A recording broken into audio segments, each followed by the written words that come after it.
Kecelakaan dua kapal pada tahun 1955. Kecelakaan ini terjadi antara dua kapal di perairan Danau Toba. Kecelakaan ini juga mengakibatkan 50 orang penumpang tewas karena tenggelam. 2. Kecelakaan kapal motor penyeberangan Peldatari 1. Tragedi kapal motor penyeberangan Peldatari 1 banyak memakan korban jiwa. Kapal ini tenggelam di Danau Toba pada hari Senin tanggal 14 bulan 7 tahun 1981 saat penutupan pesta Danau Toba pada dini hari. Kapal diduga mengangkut sekitar 200 penumpang dan melebihi kapasitasnya. Dalam insiden tersebut, 85 korban ditemukan selamat, sementara 83 korban ditemukan tewas dan puluhan penumpang belum ditemukan. Kapal motor penyeberangan Peldatari 1 diperkirakan tenggelam sekitar 150 meter sebelum pantai Sosor Pasir atau Tomok, Kecamatan Simanindo, Kabupaten Samosir, atau pada saat kejadian masih masuk dalam wilayah Kabupaten Tapanuli Utara atau menjelang sampai di dermaga. Diduga kapal tenggelam karena mengangkut penumpang melebihi daya angkutnya. Kecelakaan itu juga dipicu para penumpang yang berlomba-lomba dan berdesakan ingin keluar kapal. Penumpang yang bertumpuk di bagian depan akhirnya membuat kapal oleng beberapa lama hingga akhirnya tenggelam bersama para penumpang. 3. Kecelakaan kapal pengangkut pelajar pada 1986. Kapal yang mengangkut puluhan pelajar di perairan Danau Toba tenggelam, akibatnya 4 pelajar tewas. 4. Kecelakaan kapal penyeberangan juga tenggelam pada tahun 1987. Kapal penyeberangan ini juga pernah tenggelam di perairan Danau Toba. Insiden ini mengakibatkan 23 orang penumpang tewas karena tenggelam.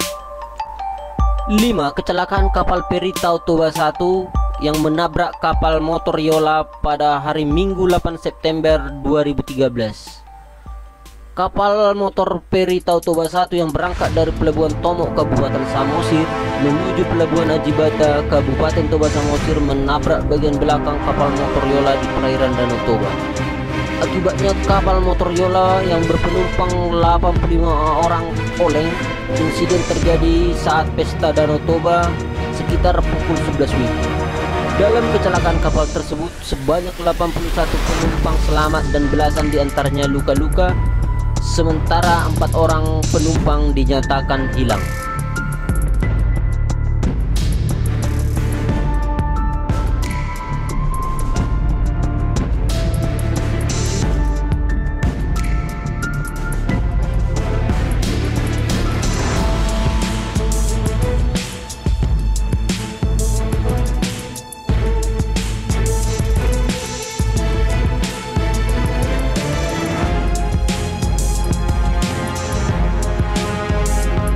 6. Kecelakaan speedboat tabrak kapal kayu.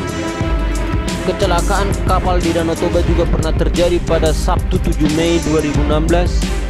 Sebuah speedboat menabrak kapal kayu di perairan Ajibata, Parapat, Danau Toba, Kabupaten Simalungun pada Sabtu siang. Kecelakaan itu membuat puluhan penumpang di kedua kapal terlempar ke Danau Toba, masing-masing 11 penumpang kapal kayu atau sulu dan 11 penumpang speedboat.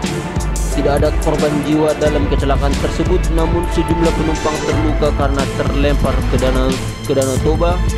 3 di antara luka parah termasuk 1 penumpang dan nahkoda kapal solo serta speedboat. Kecelakaan diduga terjadi karena speedboat melaju dengan kecepatan tinggi di kawasan Ajibata dan menabrak kapal kayu yang datang dari arah Lutung, Kabupaten Samosir. Akibatnya, para penumpang di kedua kapal pun terpental dan terlempar ke danau, sementara kondisi kedua kapal juga rusak. 7. Kecelakaan kapal motor Sinar Bangun.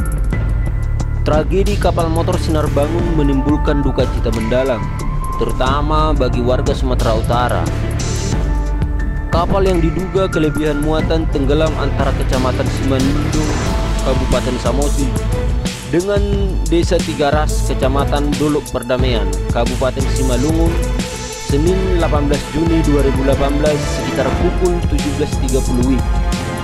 Saat itu kawasan Danau Toba dilanda cuaca buruk hingga hari ketiga pencarian pada Rabu 20 Juni 2018. Petugas gabungan dari Basarnas, TNI Polri dan sejumlah relawan telah mengevakuasi 22 korban. Sebanyak 18 ditemukan dalam kondisi selamat dan 4 meninggal dunia. Sementara ratusan korban lain hingga kini masih hilang. Keluarga korban masih menantikan perkembangan pencarian dilakukan tim gabungan. Kepala Badan Pendakian Nasional atau Basarnas Muhammad Syawgi saat itu mengatakan berdasarkan laporan Posko Pelabuhan Tiga Ras, sampai Rabu siang ada 192 laporan orang hilang yang masuk. Namun laporan ini belum tentu seluruhnya merupakan korban dari kecelakaan tersebut. Basarnas telah mengerahkan 70 personel termasuk yang bisa menyelam hingga 300 meter.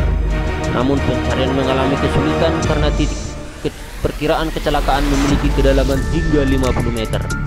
Pencarian hari pertama juga sempat dihentikan karena terkendala cuaca buruk.